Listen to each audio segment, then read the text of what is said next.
அருமை குழந்தைகளே, இன்றைக்கி நம்ம பார்க்க போகிற கதை என்னன்னு பார்த்தீங்கன்னா, அதிசய இளவரசியும் அற்புத இளவரசனும். இது 7 பார்ட்டாக வரப்போகுது, அதாவது 7 வீடியோவாக வரப்போகுது. அதனால் நீங்கள் வரிசையாக பார்க்கணுன்னு நினச்சிங்கன்னா இந்த சேனலை சப்ஸ்கிரைப் பண்ணி வச்சுக்கோங்க. அப்போது அடுத்தடுத்த வீடியோ வரும்போது உங்களுக்கு ஈஸியாக பார்க்க முடியும். சரியா குழந்தைகளே? இப்போ வாங்க கதைக்குள்ளே போகலாம். முன்னொரு காலத்தில் வேங்கி நாட்டை ஆண்ட அரசருக்கு 3 மகன்கள் இருந்தனர். அவர்கள் மூவரும் பெரியவர்களாக ஆனதும் மன்னர் அவர்கள் மூவரையும் அழைத்து, மைந்தர்களே, எனக்கும் வயதாகி கொண்டே வருவதால் உங்களுக்கு சீக்கிரமே திருமணம் செய்து வைக்க விரும்புகிறேன் என்றார். தந்தையை, உங்கள் விருப்பம் என்னவோ அப்படியே செய்யுங்கள். நாங்கள் யாரை மணந்து கொள்ள வேண்டும் என்று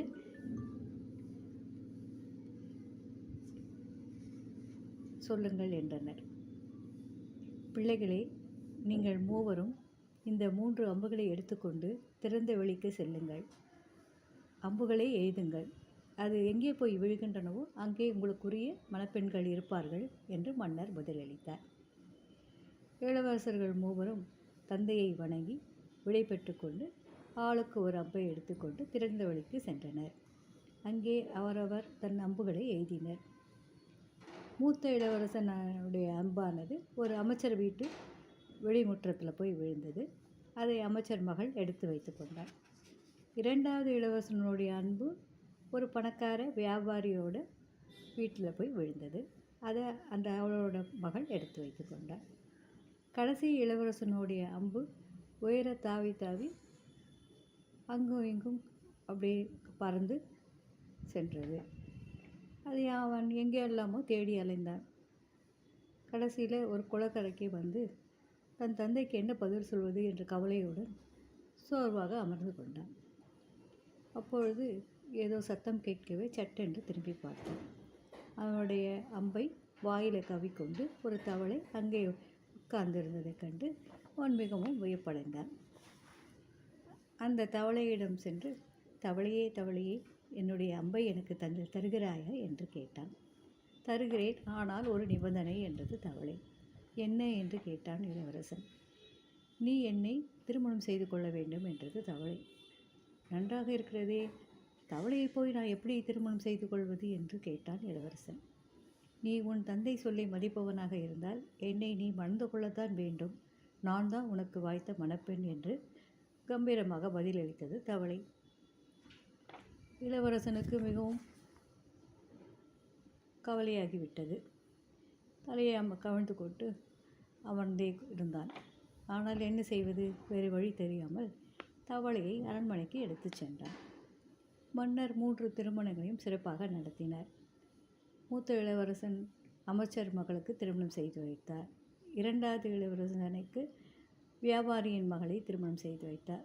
3வது இளவரசன் ராஜசிம்மன் தான் பாவம், தவளை மணந்து கொண்டான். சிறிது காலம் ஆனதும் மன்னர் தன் 3 மகன்களையும் கூப்பிட்டு அனுப்பினார். அவர்களிடம், உங்களுடைய மனைவிகளின் திறமைகளை சோதித்து பார்க்க விரும்புகிறேன். அதனால் மூவருக்கும் போட்டி வைக்கப் போகிறேன். முதல் போட்டி என்னவென்றால், தையல் வேலையில் சிறந்தவர் யார் என்பதுதான். ஆகவே ஒவ்வொருத்தர் மனைவியும் நாளை காலைக்குள் எனக்கு ஒரு சட்டை தைத்து கொண்டு வர வேண்டும் என்று கட்டளையிட்டார். இளவரசர்கள் மூவரும் தந்தையை வணங்கி விடை பெற்றனர். ராஜசிம்மன் அரண்மனைக்கு திரும்பி வந்து என்ன செய்வது என்று யோசித்தவாறு கவலையுடன் அமர்ந்திருந்தான். தவளை மெதுவாக தத்தி தத்தி குதித்து அவனிடம் வந்தது. இளவரசே, ஏன் இப்படி தலையை கவிழ்த்து கொண்டு சோகமாக அமர்ந்திருக்கிறீர்கள்?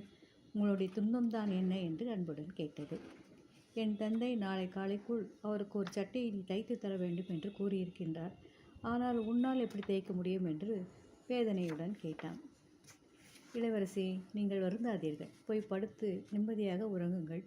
பொழுது விடிந்தால் இதற்கு ஒரு நல்ல வழி பிறக்கும் என்று கூறிற்று தவளை.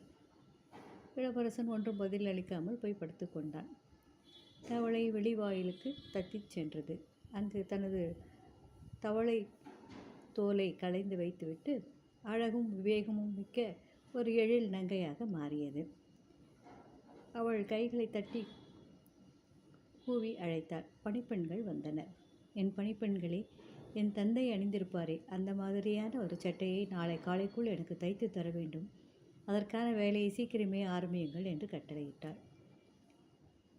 பணிப்பெண்களும் அவ்வாறே செய்வதாக கூறினர். காலையில் இளவரசன் விழித்தெழுந்தான். தவளை எப்பொழுதும் போல தரையிலே தத்தி தத்தி குதித்து கொண்டிருந்தது.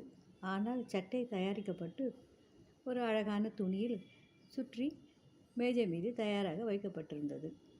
அதை பார்த்ததும் ராஜசிம்மனுக்கு மிகவும் சந்தோஷமாகிவிட்டது. சட்டையை எடுத்துக்கொண்டு நேரே தன் தந்தையிடம் சென்றான். அப்பொழுதுதான் மற்ற இரு இளவரசர்களும் தாங்கள் கொண்டு வந்த இந்த சட்டைகளை மன்னரிடம் கொடுத்து கொண்டிருந்தனர். மூத்த இளவரசனுடைய சட்டையை பிரித்து பார்த்தார் மன்னர். இந்த சட்டை இங்கு வேலை செய்பவர்களுக்கு தான் சரியாக இருக்கும் என்று அருகில் இருந்த பணியாளுக்கு கொடுத்தார். இரண்டாவது இளவரசன் தனது சட்டையை பிரித்து வைத்தான். இந்த சட்டை வயதானவர்கள் குளிர்காலத்தில் போட்டுக்கொள்வதற்கு தான் ஏற்றதாக இருக்கும் என்று அதை அருகில் இருந்த வயதான காவலாளியிடம் அளித்தார். மூன்றாவது இளவரசன் ராஜசிம்மன் கொண்டு வந்த சட்டையை பிரித்து பார்த்தபோது அது பொன் வெள்ளி சரிகைகளால் ஆன இனிய சித்திர வேலைப்பாடுகளுடன் செய்யப்பட்டிருந்ததைக் கண்டு மன்னர் மிகவும் ஆச்சரியமடைந்தார். ஆஹா, இது அல்லவா சட்டை, விழா நாட்களில் அணிந்து கொள்ள ஏற்றது என்று மகிழ்ச்சியுடன் பாராட்டிவிட்டு அதை தனக்கு எடுத்துக்கொண்டார். மூத்த சகோதரர்கள் இருவரும் தலை கவிழ்ந்தனர். நான் இவனுடைய மனைவியை பார்த்து சிரித்தது சரியல்ல என்றல்லவா தோன்றுகிறது. அவள் தவளை அல்ல, பெரிய வித்தைக்காரியாக அல்லவா இருக்கிறாள் என்று தம்மிடையே பேசிக்கொண்டனர். மீண்டும் சில காலம் சென்றவுடன் மன்னர் தன் 3 புதல்வர்களையும் கூப்பிட்டு அனுப்பினார். உங்கள் மனைவிகள் நாளை காலைக்குள் எனக்கு கொஞ்சம் உணவு தயாரித்து கொடுக்க வேண்டும். சமையல் கலையில் யார் சிறந்தவள தெரிந்து கொள்ள விரும்புகிறேன் என்றார். மூன்றாவது இளவரசன் ராஜசிம்மன் வழக்கம் போல சோகமாக வந்தான்.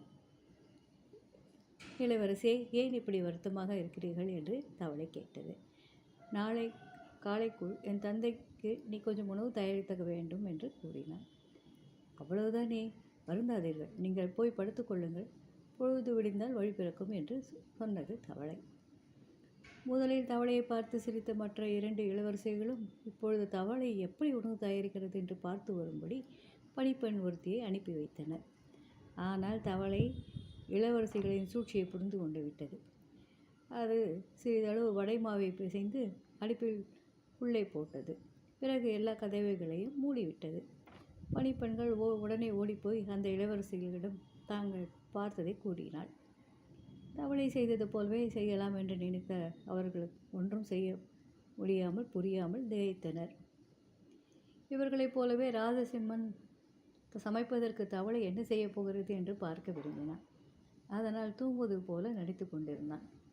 தவளையும் அவன் தூங்குவதாக நினைத்து கொண்டு சமையலறைக்கு சென்று தன் தவளை தோலை கழற்றி வைத்துவிட்டு அழகிய நங்கையாக மாறியது. அதை பார்த்த ராஜசிம்மன் வியந்து போனான். தவளை வெளிவாயிலுக்கு தத்தி சென்று கைகளை தட்டி கூவினார். என் பணிப்பெண்களே, சீக்கிரம் இங்கே வந்து வேலையை தொடங்குங்கள் என்றார். என் தந்தையின் வீட்டில் நான் சாப்பிடுவேனே, அதை போன்ற சுவைமிக்க விருந்தை தயார் செய்யுங்கள், நாளை காலைக்குள் செய்து முடிக்க வேண்டும் என்று கட்டளையிட்டார். காலையில் இளவரசன் எழுந்தபோது உணவு வகைகள் தயாரிக்கப்பட்டு தயாராக மேஜை மேல் வைக்கப்பட்டு இருந்தது. வாசனை மூக்கை துளைத்தது. மிகவும் நேர்த்தியான அழகான அலங்காரமான பாத்திரத்தில் வைக்கப்பட்டு பார்ப்பவரை நாக்கில் எச்சில் ஊற வைத்தது. ராஜசிம்மன் மட்டில்லா மகிழ்ச்சி அடைந்தான். அவற்றை ஒரு பெரிய தட்டில் வைத்து எடுத்து தன் தந்தையிடம் சென்றான். மன்னர் அப்பொழுதுதான் தன் மூத்த புதல்வர்கள் கொண்டு வந்திருந்த உணவுகளை பெற்றுக்கொண்டிருந்தார். மூத்த இளவரசி எல்லா உணவுகளையும் தீய்த்தும் கருகியும் செய்திருந்தாள். பார்க்கும்போதே முகம் சுளிக்க வைத்தது. மன்னர் உடனே அதை தள்ளி வைத்து விட்டார். இரண்டாவது இளவரசி செய்த உணவு வகைகளோ சரியாக வேகாமல் எல்லாம் பச்சையாகவே இருந்தன. மன்னர் அதையும் தள்ளி வைத்து விட்டார், தொடவே இல்லை. ஆனால் மூன்றாவது இளவரசன் கொண்டு வந்த உணவு வகைகளை பார்த்து மிகவும் மகிழ்ச்சியுற்று, இது அல்லவா சுவையான சமையல், விழா நாட்களில் சாப்பிடத்தக்கது என்று பூரிப்படைந்து எல்லாவற்றையும் விருப்பமுடன் உண்டார். பிறகு மன்னர் 3 புதல்வர்களையும் மறுநாளன்று அவரவர் மனைவிகளுடன் விருந்துக்கு வருமாறு அழைத்தார். இப்பொழுது இளவரசன் ராஜசிம்மனுக்கு மிகவும் கவலை அதிகமாகிவிட்டது. தவளை தத்தி தத்தி குதித்து இளவரசனின் அருகே வந்தது. இளவரசியே, ஏன் இப்படி இருக்கிறீர்கள்? உங்கள் மனம் வருந்துபடி உங்கள் தந்தை ஏதாவது சொல்லிவிட்டாரா? என்ன விஷயம்? என்னால் முடிந்தால் தீர்த்து வைக்கிறேன் என்று அன்புடன் கேட்டது. தவளையை வருந்தாமல் நான் என்ன செய்வேன் என்று புலம்பினான் இளவரசன். மன்னர் அவர் அளிக்கும் விருந்துக்கு நான் உன்னையும் அழைத்து வர வேண்டும் என்று கூறியிருக்கிறார். எப்படி நான் உன்னை மற்றவர்கள் முன்னால் அழைத்து செல்வது என்று திக்கித்து நிறைவாறு கூறினான். இளவரசே, வருத்தப்படாதீர்கள் என்று கூறிய தவளை சிறிது நேரம் யோசித்தது. பிறகு இளவரசனை நோக்கி, விருந்துக்கு நீங்கள் முதலில் தனியாக போங்கள், பின்னர் நான் வந்து உங்களுடன் சேர்த்து கொள்கிறேன். அப்பொழுது பெரும் இடி சத்தமும் மின்னலும் தோன்றும். நீங்கள் பயப்படாதீர்கள். என்ன சப்தம் என்று மற்றவர்கள் உங்களை கேட்டால் என்னுடைய தவளை கோச் வண்டியில் வந்து கொண்டிருக்கிறது என்று சொல்லுங்கள் என்று கூறிவிட்டு சென்றது. அதேபோல இளவரசர் ராஜசிம்மன் தனியாகவே விருந்துக்கு சென்றான். அவனுடைய மூத்த சகோதரர்கள் இருவரும் தம் மனைவிகளுடன் வந்திருந்தனர். அவர்களுடைய மனைவிகள் மிக சிறந்த உடைகளை அணிந்து விலையுயர்ந்த ஆபரணங்களை அணிந்து தேவதைகளைப் போல காட்சியளித்தாங்க. இவர்கள் நால்வரும் ராஜசிம்மன் தனியாக வருவதை பார்த்து கேலி செய்தனர். மனைவியுடன் வராமல் ஏன் தனியாக வந்திருக்கிறாய் என்று அவர்களை கேட்டனர். மனைவியை ஒரு சிறிய துணியில் வைத்து எடுத்து வந்திருக்கலாமே, எங்கே போய் இப்படி ஒரு அழகான மனைவியை கண்டுபிடித்தாய்? எல்லா குளக்கரைகளையும் நேரடி தேடி தேடி அலைந்தாயா என்று பலவாறு கேலி பேசி எள்ளி நகையாடினர். அதற்குள் மன்னர் வரவே எல்லோரும் மரியாதை நிமித்தமாக எழுந்து நின்றனர். பிறகு மன்னரும் இளவரசர்களும் அவர்களுடைய மனைவிகளும் மற்றும் விருந்தினர்களும் உணவு உண்ண அமர்ந்தனர். அப்பொழுது திடீரென பெருத்த இடியோசியும் கண்ணை பறிக்கும் மின்னலும் தோன்றியது. அப்படியே அரண்மனையை அதிர்ந்து ஆடிற்று. விருந்தினர்கள் திடுக்கிட்டு தங்களுடைய இருக்கைகளிலிருந்து துள்ளி எழுந்தனர். ஆனால் ராஜசிம்மன் அவர்களை நோக்கி, விருந்தினர்களே, பயப்படாதீர்கள். என்னுடைய தவளை மனைவிதான் கோச் வண்டியில் வந்து கொண்டிருக்கிறார். தயவுசெய்து அமருங்கள் என்று கேட்டுக்கொண்டார். அப்பொழுது அரண்மனை வாசலில் 6 வெள்ளை குதிரைகள் பூட்டிய பொன்னிற கோச் வண்டி ஒன்று வந்து நின்றது. அதிலிருந்து எழில் ஓவியம் போல உலகத்தில் இவ்வளோ ஒரு அழகான பெண் இருக்கிறாளா என்று மற்றவர்கள் வியக்கும் வண்ணம் ஒரு இளவரசி இறங்கினாள். அவள் நீலவானத்தின் வண்ணத்தில் உடை அணிந்திருந்தாள். அவற்றில் நட்சத்திரங்கள் பதிக்கப்பட்டு இருந்தது. நெற்றியில் பிறைச்சந்திரனை அணிகலனாக அணிந்திருந்தாள். அவளுடைய அழகை நேரில் கண்டு வியக்கலாமே தவிர வார்த்தைகளால் வர்ணிக்க முடியாது. அவள் நேரடியாக ராஜசிம்மனின் அருகில் வந்து அவன் கையை பிடித்து கொண்டு உணவு உண்ண அழைத்து சென்றாள். அதை பார்த்ததும் மற்ற எல்லோரும் அவர்களை பின்தொடர்ந்தனர். பின்பு விருந்தினர்கள் உண்டும் அருந்தியும் களிப்புறத் துவங்கினர். அப்பொழுது தவளை இளவரசி பழரசம் அருந்தியதும் அடியில் எஞ்சிருந்த பழரசத்தை தனது உடையின் இடது கையினுள் ஊற்றிக்கொண்டாள். மற்றும் இறைச்சி வகைகளையெல்லாம் உண்ட பின் எலும்புகளை உடையின் வலது கையினுள் போட்டுக்கொண்டாள். அவள் செய்வதை பார்த்து கொண்டிருந்த மூத்த புதல்வர்களின் மனைவிகளும் அதே போலவே செய்தனர். யாவரும் உணவு உண்டனர், பழம் ரசம் அருந்தினர். பிறகு நடனமாடும் நேரம் வந்தது. அப்போது தவளை இளவரசி ராஜசிம்மனின் கைகளை பிடித்து கொண்டு நடனமாட ஆரம்பித்தாள். அவள் சுழன்று சுழன்று ஆடுவதைக் கண்டு விருந்தினர்கள் கைத்தட்டி பாராட்டி வியந்தனர். தவளை இளவரசி தன் இடக்கையை வீசியாட்டினாள்.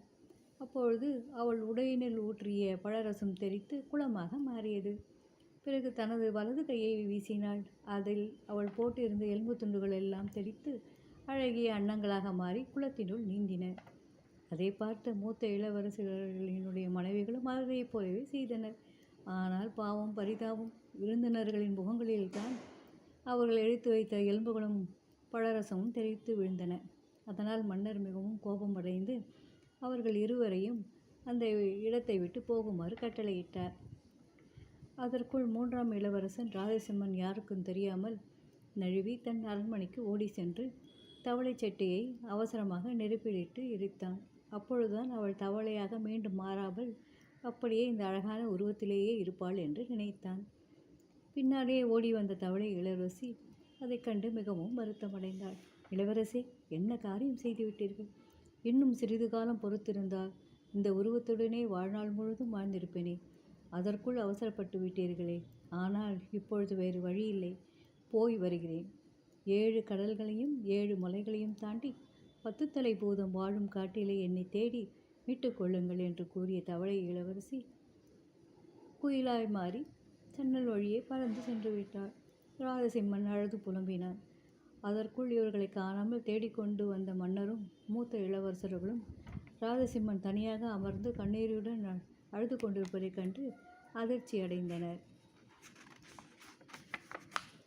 என்ன நடந்தது? ஏன் அழுது கொண்டிருக்கிறாய் என்று கேட்ட தந்தையிடம் எல்லாவற்றையும் கண்ணீர் மல்க விவரித்தான் ராஜசிம்மன். தனக்கு இப்பொழுதே விடை கொடுக்கும்படியும் உடனே கிளம்ப வேண்டும் என்று வேண்டினார். மன்னரும் உடனே அனுமதி அளித்தார். மூத்த இளவரசர்கள் இருவரும் அவனுக்கு உதவியாக தாங்களும் உடன் வருவதாக கூறினர். ராஜசிம்மனுக்கு மிகவும் மகிழ்ச்சியாயிற்று. அவனும் சம்மதித்து தந்தையிடம் விடை பெற்று கொண்டு சகோதரர்களுடன் குதிரைகளில் ஏறி தங்கள் பயணத்தை தொடர்ந்தனர். மீண்டும் அடுத்த வீடியோவில் சந்திக்கலாம் குழந்தைகளே. நன்றி, வணக்கம்.